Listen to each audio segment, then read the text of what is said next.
Go live when I was talking. Yeah, buddy. Happy Friday. All right, we're going to give away some socks. We're going to announce the next socks. We're going to just receive beautiful, fantastic energy that I'm sending out to you. Soak it in, take it all in. It's time to get your motivation on for the day. Yeah, I really was. I was live for like 3 minutes talking without anyone here. So that was really cool. Okay. So let's see. We'll do the sock giveaway first. So I give away socks every Friday. You do not have to be on here to get the socks. You simply just have to share any of my videos or my sock post and then just type shared. It helps me see that you shared. A lot of you have privacy settings set up so that I can tell someone shared, but I can't see your name. So please type shared. That helps me out. So you get socks, and then you also get my light kind of messes with my thing. You get a freebie session with moi, with my blocked emotions energy healing. We release trapped emotions from your past. We realign your body. We fix your soul. We remove toxins. We do all sorts of things. Plus, you get a Healy ran on you during that time. It's just fantastic. Good morning, Michelle. Okay, so socks that I gave away this week are these really cool ones. And once again, my light is jacking with jacking. It's jacking with the color. You can't see it so well. But if I do this, you can. See, it's kind of dark without my light on. And you still can't see it. Okay, technology. Let's turn this light back on. So the winner of these, you're Terry Sanderbeck. You are the winner. So yay. Congratulations.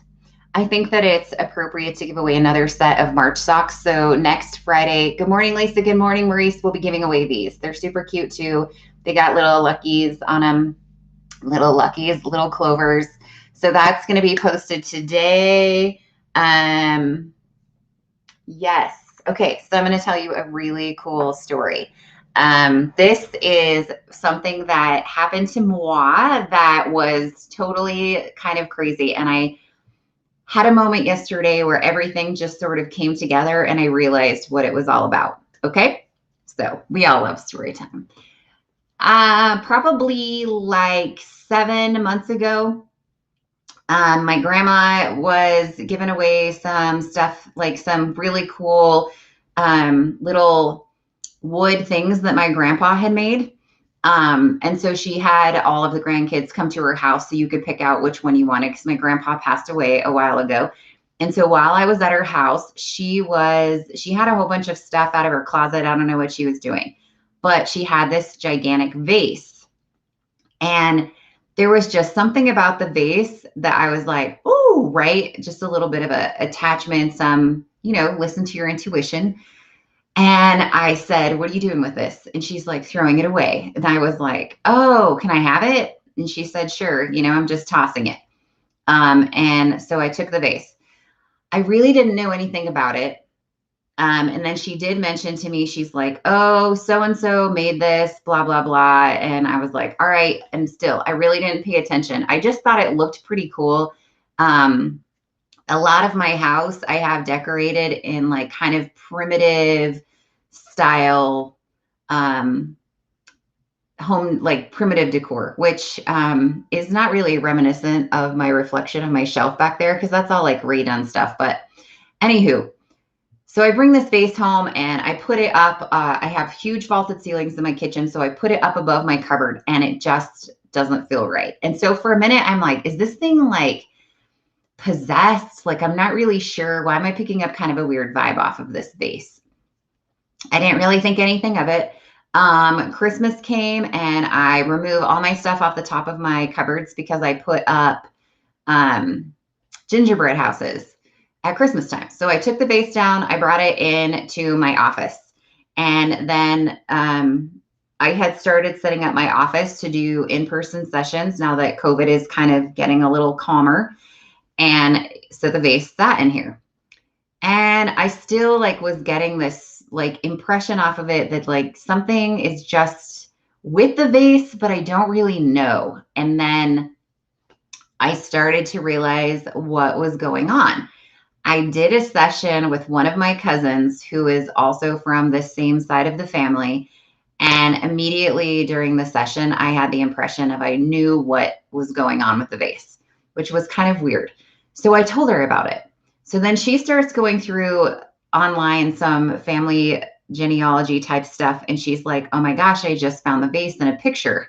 So I was like, okay. And this particular cousin had been to the woman's house.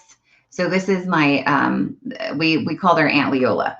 This is my Aunt Leola, and I don't really remember her, but my cousin used to take care of her yard. So her memories are a little more vivid of her than mine. And so my cousin was like, "Oh, that vase." I was telling her about the vase. She's like, "The vase sat in her front room, and it was." And I said, was it full of peacock feathers? And she said, yes. And I was like, aha. So I realized the problem that I was having with the vase was it was missing the peacock feathers. Now, in the work that I do with energy healing and connections, there are lots of times when I'm working on someone and there's a loved one on the other side that wants to connect. And so I'm very in tune with people on the other side and the abilities that they have to send us energies and to help us and this, that, and the other. So I started putting together what was going on with the vase. Well, then I had an impression that I needed to go to this little cute store that we have. I've never even been to it, but someone mentioned it to me the other day, and I was like, oh my gosh, I need to go there. I don't know why. I just need to go there. So I take my 20-year-old with me, and he's like, what are we doing in here? And I'm like, I don't know. And he's like, what do you mean you don't know? So this is like a earthly awakening shop, right? So it's kind of a little more naturalistic than I'm kind of in between there. I'm not like full blown on the whole holistic side, but I'm kind of somewhere in the happy middle, I would say. So anyway, I'm in this shop and I said, I don't know, but we're going to find something and it's going to call out and we need it. And he's like, okay. So we're walking around the store aimlessly. I'm looking and I'm seeing all these like really cool gems, so I buy a couple because they're just cool looking, but nothing is calling out to me, but I have no idea what I'm looking for. And so we keep walking around and then suddenly my son says, ooh, this one's really cool. And I look at it and I see it and I know, and it's like, this is it. And I was like, you found it. And he's like, what? So we buy the stone and I'll show it to you in a second. And then I bring it home. And then once again, it all starts coming together. So now, yesterday, when I got everything that I was supposed to have that's associated with this vase, then the last piece came together. And I was like, oh my goodness, this is crazy. So here we go. All right, now I'm going to tell you all the pieces. Everyone knows that I have an infatuation with Alice in Wonderland. I really don't know for sure how that all came about, other than when my baby girl was passing away, someone gave me an Alice in Wonderland book, like a kid's version of an Alice in Wonderland book. And I read it to her every day over and over again, and she loved it. And so I became attached to Alice in Wonderland. And then I started realizing how many beautiful quotes there are from Alice in Wonderland and just the whole in-depth of the storyline. If you really get past I watched it as a Disney movie as a kid, and you actually get into the storyline of so many beautiful things that are associated with Alice in Wonderland. So as I put everything together, then it absolutely all comes to me. All right. So I start looking at this woman's genealogy. I start finding pictures of her because it was her vase and she actually made it. And this woman has total resting witch face. And so I have to love her right away, because every photo that I find of this woman, she looks like she's about ready to kill someone. And I'm just like, I feel you. I feel you. Hello. Good morning. Good morning, Kelly. And so here's what all came together. So here it is. This is the vase. She made it. It's really super cool. I'm going to grab it. I'll probably kill myself in doing so, but you got to see it. So it weighs a ton because it's handmade, but you can't really see. Look at how cool this is. Okay. So this is the vase that I find at my grandma's that I have no idea what I need it for, but I just had to have it. It was missing the peacock feathers.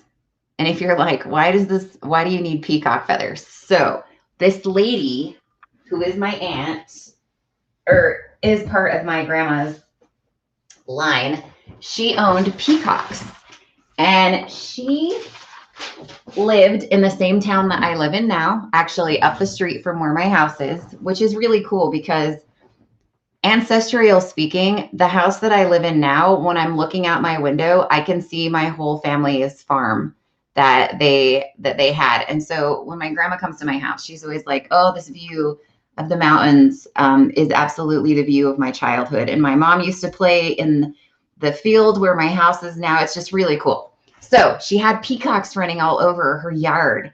So she was directing me on the things that I needed so that I could have my higher self awakening so that it could help me when I'm doing my energy healing sessions. And so she directed me for the vase, started with the vase. Then I got the peacock feathers. Now, when I went to get the peacock feathers, this is the funny part is I was like, oh, right, I can buy peacock feathers anywhere. No, I have the impression they have to be real. You can't do fake peacock feathers. So then I'm like, where am I going to get real peacock feathers, right? And I'm almost having this argument with this ancestor, and she was adamant that these freaking peacock feathers are real. So then Dave's like, we're going to have to buy peacocks. And I'm like, I'm not buying peacocks. I'm not buying peacocks, right? I have a dog. I'm not buying peacocks. So luckily I went on Etsy and I found someone that sells real peacocks, and I actually bought some and they weren't the right ones. And I put them in there and she wasn't happy. And I was like, you've got to be kidding me, because I bought some and they weren't long enough. So then I had to go buy more peacock feathers, but I had to buy some. You can see the ones with the eyes, but you can see some like this one. This is a piece off the side of the tail. And I had to have the right peacock feathers. So then I got them yesterday. I put them in the vase and I was like, that's it. It's perfect. She's happy, right? And I get chills and it's crazy. So here's the second part. The stone that my son found that I was like, that's it. Initially, I didn't realize what that was all about either until I got it home. So here it is. And I know it's going to be hard for you to see. Okay. This is a peacock stone. So it's this beautiful kind of turquoise color, and it is got gold all over it.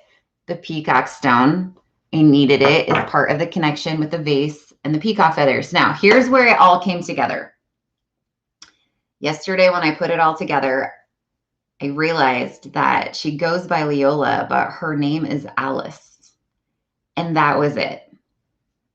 That was my final connection. And I was like overwhelmed with the beauty of just receiving that inspiration and receiving that tender mercy from the other side, and understanding that not only has this woman connected with me for some reason to help heal people or whatever that may be, but that there was a connection with my baby girl there too. And she, was involved in like this whole putting all these pieces together. And so I'm sharing this with you because sometimes we have to get past the thought of we're just here and we're just physical and we're just surviving. Good morning, Shelly. And when you take a moment and you can relax and do the whole technique that I show you where you relax your shoulders and you breathe and you just start letting these tender little mercies in, and you start feeling things and you start living on a whole different level than where you are now. Beautiful things can happen where, you go to make a decision, and before, when you make a decision, you're just so stressed out of your mind. You learn how to relax and you learn how to use your higher self, and you open that channel so that when you have a problem and you relax and you breathe and you quiet your mind, the solution pops into your head, and it's the right one, because that's your subconscious communicating to you saying, this is the decision that is the most beneficial for you. And it's beautiful. And you stop fighting with yourself. You stop fighting with yourself. You stop living on a physical level. You start vibrating on a higher plane. And ultimately, when you do that, what happens, right? Laws of nature. You start attracting beautiful things that are vibrating on the same level as you back. So I had to share that story with you. Oh, yes. Well, now, see, oh my gosh, I'm glad. That's so cool. Marie knew her. Yes, she lives down the road from me. So, anyway, I wish that I could remember her or had some thought about meeting her, but it is funny that every picture that I see, she looks so mean. So, I mean, that'll probably be my next thing is talking with people that knew her to kind of get a little more idea of her personality. But anyways, okay, guys. So once again, if you share both, Amber, so both your subconscious, you can connect and speak with your subconscious as well, but also your ancestors can talk to you too. And that is they're kind of two separate different things. And yeah, yes, you can tell, like you can tell which one you're connected to. You can tell which one your inspiration is coming from. But yes, it's both. It's both. You have the ability to work with your subconscious. Your subconscious is more, gonna help you with stuff. But I would say, how am I trying to say this? Your subconscious knows everything that you need to do. Your ancestors can absolutely help you to open that channel between your cognitive mind and your subconscious. And yes, you can also, if you listen, if you're quiet enough, if you get in tune with yourself, if you vibrate on a specific level, then yes, you can speak with them as well. All right. Okay. You guys, I hope you have a beautiful day. It's Friday, rocking it. Congratulations. Where are you? Terry, you are the winner of the socks. I will message you. Also, I know that I owe some people socks. If you happen to be on here, can you message me which ones you won if you remember? Because I accidentally lost my piece of paper. And Lisa, you are peanut butter and jelly socks, right? I haven't made it to the post office because we've been in quarantine. So, but I will be shipping soon because we made it. I'm going to say we made it. We're almost done. I think we have 2 days left. No one in the family got any symptoms. So hashtag gratitude. Super good. Okay. I know you want to try the Healy. I'm taking a test today and someone is calling me. I'm taking a test today, but I am going to run the Healy so I don't have anxiety. See you later, Gators. Hello?